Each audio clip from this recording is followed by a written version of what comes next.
Nung tinanong ko siya, sino ito? Kahit alam ko po na kung sino yon, sinabi niya, Sir, si ano po yan? Si Maricel.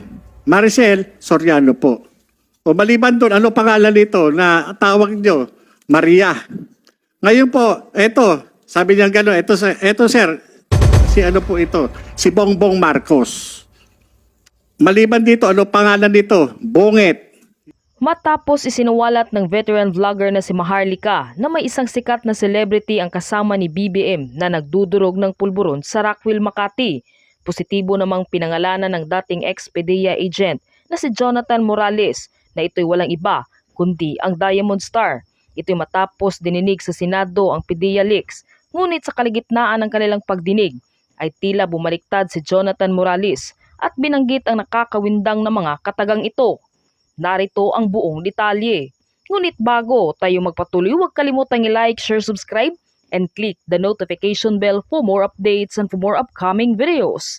Maraming salamat! Muli na namang nakakaladkad ang pangalan ngayon ng veteran actress na si Maricel Soriano sa isinagawang Senate hearing nitong April 30 kaugnay sa PDEA leaks. Bukod pa dito ay dawit rin si Pangulong Bongbong Marcos na kasama umano ng aktres noong i-read sana ng Philippine Drug Enforcement Agency.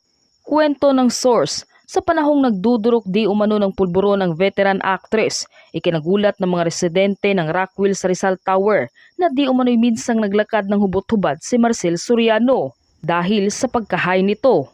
Minsan rin ito umanong nagsiselfie sa iba't ibang pagkakataon habang sumisinghot. At ito pa ang isa sa nakakagulat, damay rin sa nasabing pagdudurog ng pulburo ng nakababatang kapatid ni First Lady Liza Araneta Marcos na si Martin Araneta, sariling bayaw ng President Bongbong Marcos. Dagdag pa matagal na umanong nanulong sa ipinagbabawal si Maricel Soriano, mas nagulat pa ang maraming netizens nang reveal ng isang reliable source na di umano'y kapatid ni First Lady Liza Araneta Marcos na si Martin Araneta na siyang di umano'y nooy boyfriend ni Maricel Soriano. Hindi rin umano lingid sa kalaman ng mga taga-showbiz na pinagdaanan ito ng veteran actress at alam raw nila ang dark side ng buhay ni Maricel Soriano. Dahil sa mga revelasyong ito ay dininig ng Senado ang controversial PDEA leaks lalo pat tila sangkot dito ang pinakamataas na opisyal sa pamahalaan. Tila naging malaking circus ang Senate hearing tungkol sa PDEA leaks na ibinulgar ni Maharlika at ng dating PDEA agent na si Jonathan Morales. Sa kahuli-hulihan, tila nadulas na si Morales at bumaliktad ng banggitin niya ang mga katagang ito na ikinawindang ng nasa loob ng Senado. Panuurin, pakinggang mabuti at kayo na ang bahalang humusga. Sinong mga involved doon? Ang involved po doon, yung nakita ko mga litrato, no? Merong artista, may politician, may mga civilian. Ngayon po, tinanong ko po siya, sino ito? During nung kinukunan ko po siya ng, kasi ayoko pong sa akin magbula yung pag-identify. Gusto ko sa kanya magbula yung identification. Nung tinanong ko siya, sino ito? Kahit alam ko po na kung sino yon, sinabi niya, Sir, si ano po yan? Si Maricel. Maricel Soriano po. O maliban doon, ano pangalan nito na tawag niyo? Maria. Ngayon po, eto, sabi niya gano'n, eto sir, si ano po ito? Si Bongbong Marcos. Maliban dito, ano pangalan nito? Bonget. Yun po yung sinabi niya. Siya po ang nagsasabi, hindi po ako. Nirepresent po niya yung PDEA. At hindi po nila napatunayan na ako ay nagbangling at nagpabaya sa kaso. Dahil nung madismiss ako, nung matanggal ako sa IIS, na nilipat kami sa PDEA NCR, inalisan po kami ng karapatan na makabalik doon sa sa IIS. Yung mga dokumento hindi na nga po ako nagkaroon ng access. Hanggang sa ma-dismiss po ako, nawalan po ako ng access doon sa mga dokumento, lalo na doon sa mga cases na inaatinan ko. Kaya ang ginawa ng PDEA bilang pang-haras sa akin, kinasuhan nila ako ng mga gawa-gawang kaso para masira po yung aking credibility. Ako po nagtataka po ako, kaya po ako lumabas. Gawa ng nananahimik po ako Nadamay po ako dito sa dokumentong pinresinta ng isang vlogger na si Maharlika. Hindi, nananahimik po ako Ang ano ko po dyan, ang tingin ko, nagkaroon po ng awayan sa loob ng PDEA. Doon po ako nagtataka, ba't ako nadamay dito? Ito po nagtataka lang po ako, sa halip na bigyang pansin yung mga records o yung mga classified documents na naandun po sa tanggapan ng IIS, bakit sinisira nila ang pagkatao ko? Bakit hindi nila pansinin yung nilalamang classified information na isinapubliko? You confirm na yung papel na yon na nagkakalat ngayon sa social media, yung dalawa, yung pre-operation report at saka yung authority to conduct operation, are they authentic? Documents? There are no such documents, Your Honor. There are no such documents. Yes, Your Honor. So ngayon, na nandyan ngayon, so di-deny mo yan na hindi yan dokumento ng PDEA. Yes, Your Honor. Ako naiintindihan ko si General Lasso eh. Kasi yung mga nai-involve dun sa dokumentong yun, eh yun yung appointing authority na nagtiwala sa kanya para dyan sa kanyang hinahawakan posisyon sa PDEA. Sa akin wala pong unang-una, kamatayan po ang matatamo ko rito. Wala akong mapapala. Gawin natin. Kagaya niyan, may nilabas na naman si Maharlika. Yung sinasabing 2 minutes lang yung kinandak na drug test result. Wala hubang authority ang PDEA na mag-issue ng subpoena duces tecum ad testificandum against dun sa doktor at dun sa medical technologies, ganun din dun sa drug testing facility. Sana pinagpapaliwanag. Ngayon po, yung sinasabi ni Director General Lasso na yung mga cases filed against us, hindi lang po ako kasi yung extortion dun sa kaso ni Mark Tan, yung pinail sa ombudsman ng NBI at nagkaroon kami ng criminal case sa Quezon City, ito po na-exonerate kami doon sa for the record, Your Honor, exonerated po kami doon sa ombudsman at doon sa Quezon City RTC, panalo po kami.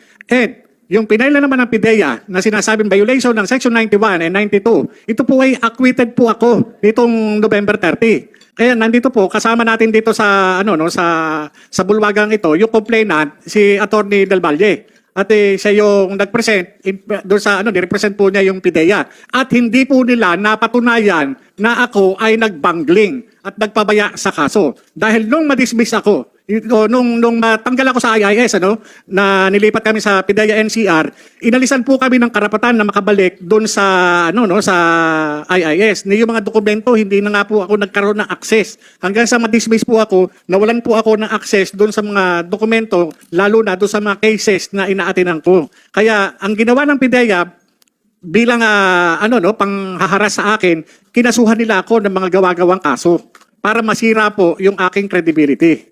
Yan po ang sa akin for the record, Your Honor, yung mga ibinato nilang kaso sa akin, talagang inaatinan ko po. Talagang sinisikap ko po talaga na patunayan na ako ay inosente.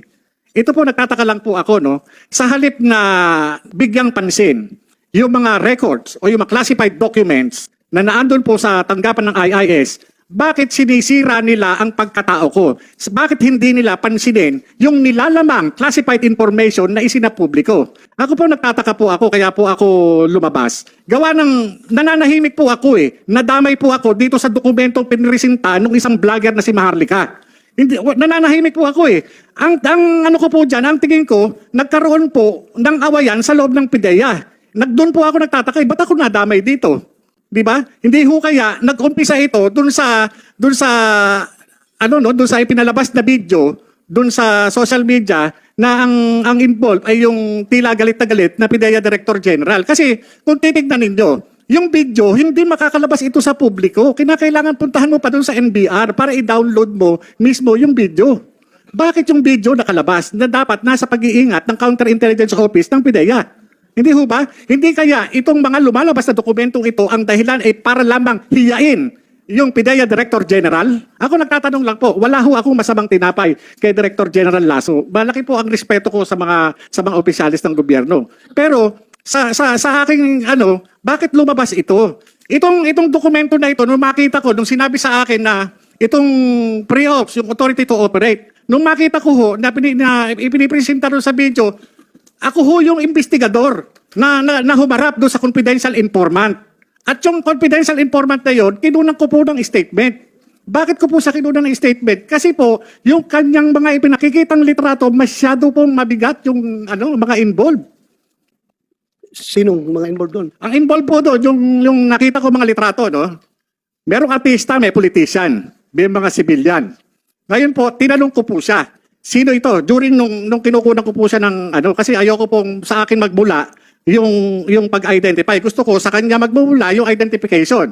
At yung mga nandun litrato, 5 litrato po yun sa pagkakatanda ko, iba't ibang klase, iba't ibang okasyon, iba't ibang pagkakataon.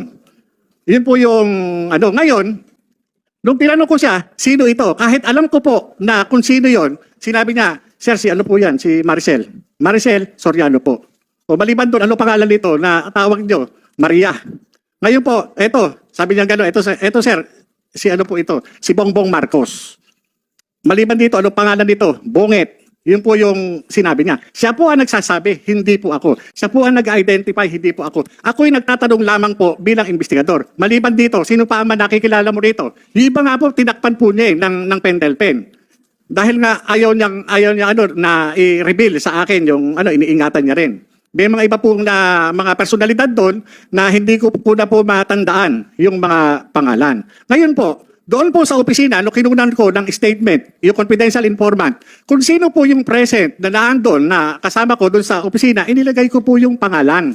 Kaya po kinuha ko yung statement tayo, nakalagay po roon sa harap nina. So sino yun? May kasama mo? Makikita po yun doon sa kaya nga ang ko doon sa... Hindi mo ma-recall? Hindi ko po ma-recall kasi sa dami na po. Hindi lang po yun ang kaso na nahawakan ko sa PIDEA. Meron po dyan na wala ng Arbalite. ng M4 ang involved isang regional director. Meron ako na imbestigahan diyan, isang director din ng legal logistics management service. Nakasuhan din po 'yon, natanggal na po. Meron po isang regional director sa Mimaropa na imbestigahan ko rin po 'yon. Hindi lang po iisang kaso na ang naimbestigahan ko, pati ho yung mga drug company na kilalang drug company, nahawakan ko rin po yung kaso niyan. Hindi po hindi po 'yun na usual yung kumbaga sa yung mga kinukunan ko ng statement diyan na hindi lang isang beses, marami po. Kaya kung tatanungin niyo po ako kung sino yung mga nakalagay doon, hindi ko po tatandaan kasi kinakailangan ko yung dokumento. Kagaya po niyan. Sandali. Sir, so you confirm na yung papel na yon na nagkakalat ngayon sa social media, yung dalawa, yung pre-operation report at saka yung authority to conduct operation, are they authentic documents? There are no such documents, Your Honor. There are no such documents? Yes, Your Honor. So ngayon na nandyan ngayon, so di-deny mo yan na hindi yan dokumento ng PDEA? Yes, Your Honor. Your Honor, Yes. ganito sir, Your Honor, ako naiintindihan ko si General Lasso Kasi yung mga nai-involve dun sa dokumentong yun, yun yung appointing authority na nagtiwala sa kanya para dyan sa kanyang hinahawakan posisyon sa PIDEA.